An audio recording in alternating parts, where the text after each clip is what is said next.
മന്ത്രിക്ക് ചാനലിന് പ്രതികരണം നടത്തുന്നതിന് ഇന്റർവ്യൂ നൽകുന്നതിനും ഒരു തരത്തിലുള്ള പ്രയാസവും ആരോഗ്യ പ്രശ്നവുമില്ല.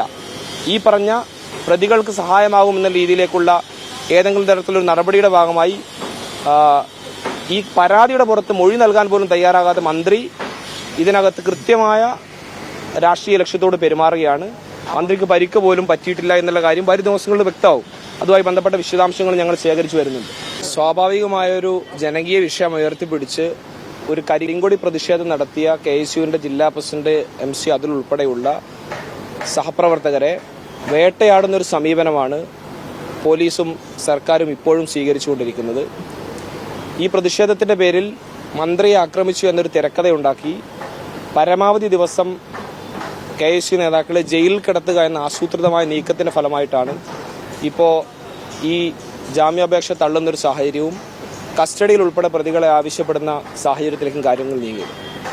ഒരു തരത്തിലും അംഗീകരിക്കാൻ കഴിയാത്ത ചില വാദമുഖങ്ങൾ ചൂണ്ടിക്കാണിച്ചുകൊണ്ടാണ് ഇപ്പോൾ പ്രോസിക്യൂഷൻ പോലീസ് കസ്റ്റഡി അപേക്ഷ ഉൾപ്പെടെ സമർപ്പിച്ചിട്ടുള്ളത്. നമ്മളൊക്കെ പലതരത്തിലുള്ള കരിങ്കൊടി പ്രതിഷേധങ്ങൾ നടത്തിയിട്ടുള്ള ആളുകളാണ്.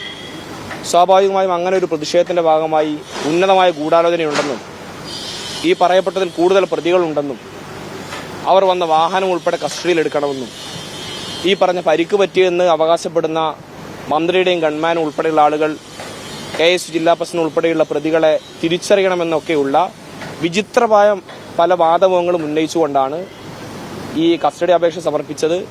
അതുപോലെ തന്നെ ഈ ജാമ്യത്തെ എതിർത്തതും വലിയ ഗൂഢാലോചനയും വലിയ അക്രമ സ്വഭാവവും ആയുധങ്ങളൊക്കെ കണ്ടെടുത്താനുണ്ടെന്നൊക്കെ ഏത് ആയുധത്തെയാണ് ഇപ്പോഴും കോടതിയെ പോലും വിഡ്ഢിയാക്കുന്ന ഒരു സമീപനം പ്രോസിക്യൂഷനും പോലീസും സ്വീകരിക്കുകയാണ്.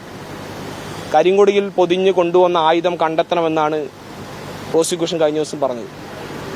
ഒരായുധവും ഇതുമായി ബന്ധപ്പെട്ട് ഉണ്ടായിട്ടില്ല എന്നുള്ളത് നമുക്കെല്ലാം കൃത്യമായി ബോധ്യപ്പെട്ടുള്ളൊരു കാര്യമാണ്. ഒരു തരത്തിലും അംഗീകരിക്കാൻ കഴിയാത്ത ഈ നിലപാട് അത് കൃത്യമായ രാഷ്ട്രീയ ലക്ഷ്യത്തോടുകൂടിയുള്ളതാണ്. വിഷയങ്ങൾ കൃത്യമായ തിരക്കഥയുടെയും ഗൂഢാലോചനയുടെ അടിസ്ഥാനത്തിലാണ്.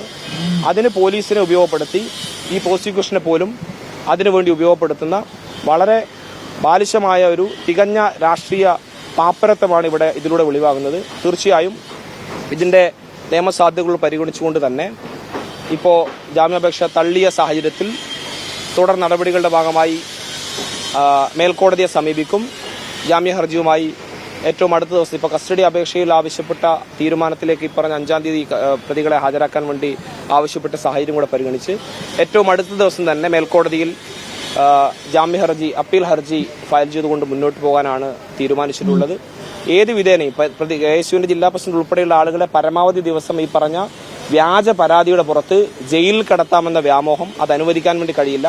അതോടൊപ്പം ഒരു കാര്യം കൂടെ സൂചിപ്പിക്കാൻ ആഗ്രഹിക്കുന്നു. കഴിഞ്ഞ ദിവസം സംസ്ഥാന KSU കമ്മിറ്റിയുടെ പ്രസിഡന്റ് വ്യക്തമാക്കിയിട്ടുള്ള കാര്യമാണ്. ഈ രീതിയിലാണ് മന്ത്രിയും ബന്ധപ്പെട്ട സംവിധാനങ്ങളും ഈ കേസിലെ സ്വാഭാവിക പ്രതിഷേധത്തിന്റെ ഭാഗമായിട്ടുള്ള KSU നേതാക്കളെ കൈകാര്യം ചെയ്യാൻ മുന്നോട്ട് പോകുന്നതെങ്കിൽ ഏത് രീതിയിൽ മന്ത്രിയെ കൈകാര്യം ചെയ്യണമെന്നുള്ള രീതി കൂടെ അത് മന്ത്രിയുടെ കൃത്യമായി ഈ പറഞ്ഞ നിർദ്ദേശത്തിന്റെ അടിസ്ഥാനത്തിൽ കൂടിയാണ് ഈ നടപടികൾ നടക്കുന്നത് എന്ന് ബോധ്യപ്പെടുകയാണ്. മന്ത്രി ഉൾപ്പെടെയുള്ള പരിക്ക് പറ്റിയെന്ന് അവകാശപ്പെടുന്ന ആളുകൾക്ക് അവരുടെ മൊഴി രേഖപ്പെടുത്താൻ കഴിഞ്ഞിട്ടില്ല എന്നാണ് ജാമ്യ ഹർജി എതിർത്തുകൊണ്ട് പോലീസ് പറഞ്ഞത്. മന്ത്രിക്ക് ചാനലിന് പ്രതികരണം നടത്തുന്നതിന് ഇന്റർവ്യൂ നൽകുന്നതിനും ഒരു തരത്തിലുള്ള പ്രയാസവും ആരോഗ്യ പ്രശ്നവുമില്ല. ഈ പറഞ്ഞ പ്രതികൾക്ക് സഹായമാകുമെന്ന രീതിയിലേക്കുള്ള ഏതെങ്കിലും തരത്തിലൊരു നടപടിയുടെ ഭാഗമായി ഈ പരാതിയുടെ പുറത്ത് മൊഴി നൽകാൻ പോലും തയ്യാറാകാത്ത മന്ത്രി ഇതിനകത്ത് കൃത്യമായ രാഷ്ട്രീയ ലക്ഷ്യത്തോട് പെരുമാറുകയാണ്.